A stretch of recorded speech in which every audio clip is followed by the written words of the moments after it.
Noin, pienen taistelun jälkeen saatiin tää ilmaletku tosta massamittari ja kaasuläppäkotelo väliltä irti.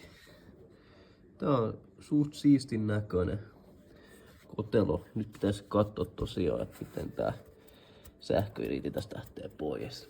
Pieni opiskelutauko.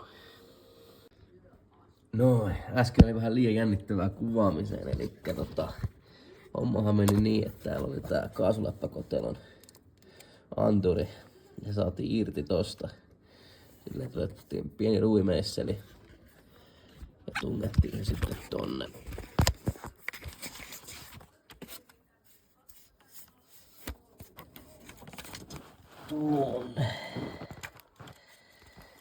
Tuonne ja tehtiin niin, että painettiin alaspäin. Silloin tää nipukka painui alas ja sitten vedettiin kumpaakin suuntaan. Vähän hankala. 4 kiinnityspulttia lähtee irti. 10 mm. No, nyt saatiin tääkin sitten irti. Tää oli aika vaativa homma, että pitkiä tommosia aika hauraita pultteja. Tosiaan 10 newtonia se maksimi. Pääsin puoli ihan siisti.